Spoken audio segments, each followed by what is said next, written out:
Walang permanenteng trabaho ang mag-asawang Juan at Rosemary Bernales. Dati silang janitor ng isang sikat na mall. Sa kabila ng pagpapagal, hindi pa rin sapat ang kinikitang pera. Hanggang sa kinuha si Juan ng isang restaurant para maging pizza delivery boy. Talagang mahirap dahil mababa pa sa minimum ang sahod eh. Struggle ako eh.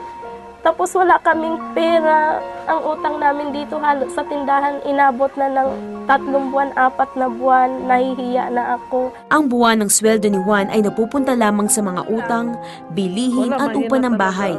Dahil sa hirap ng buhay, laging napagtatalunan ng mag-asawa ang pera. Nagsisisi ako kung bakit ikaw na pangasawa ko. Hindi mo naman pala kami kayang buhayin. Ang anak mo, naghihirap kami ngayon. Kahit pambaon ng anak ko, wala. Naawa din ako sa anak namin. Pagnenegosyo ang nakitang solusyon ni Juan at Rose para makaahon sa kahirapan. Nagbitiw si Juan sa kanyang trabaho at isinanla ang mga alahas para may puhunan. Pumasok sila sa franchising business at pagtitinda ng wellness products. Ngunit ang masaklap, ang inaasahang kita ay hindi nangyari. Wala nang ibang solusyon kundi ang pagtitiwala sa Panginoon. Kaya sabi ko, Lord, walang imposible sa'yo kung ang pagtitiwala namin sa'yo ay talagang totoo. Dahil kami talagang naniniwala na yung pangako ng Panginoon ay totoo pa rin niya. Isang kaibigan na nagikayat sa mag-asawa na manood ng programang The 700 Club Asia. So sabi ni Connie Reyes, marami daw taong kay Kristiyano na ang gustong umani, pero hindi naman nagtatanim. Kaya doon po kami mag-asawa na noong ano. So nakita namin sa 700 Club na ang dami pong tinutulungan nila, yung Operation Blessing. So naisip namin, dapat pala nagtatanim din tayo sa matatabang lupa. Kung gusto nyong umani ng malaki, di magtanim din kayo ng malaki. Tumimo ang mensaheng iyon sa mag-asawa. Nang mga panahong iyon ay may naitabing 1,000 piso si Rosemary. Nais man niya itong ihandog sa Panginoon. May pag-aagam-agam siya na ibigay itong lahat dahil ito na lang ang nalalabi nilang pera.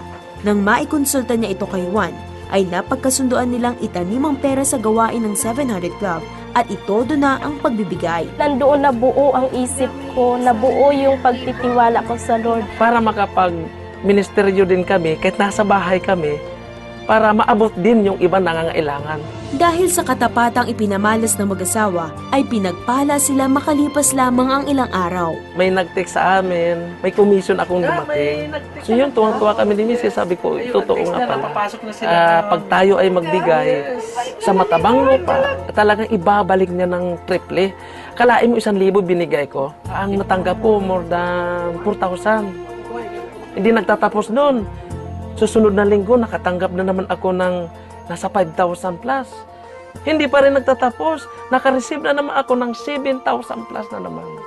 Hanggang ngayon, tuloy-tuloy na po. Napatunayan ni Juan at Rosemary na ang pagbibigay ay isang mahalagang sangkap para makatanggap ng biyaya mula sa Diyos. May goal po kami mag-asawa na tuwing dating ng blessing sa amin, every week, magbibigay kami sa 700 Club.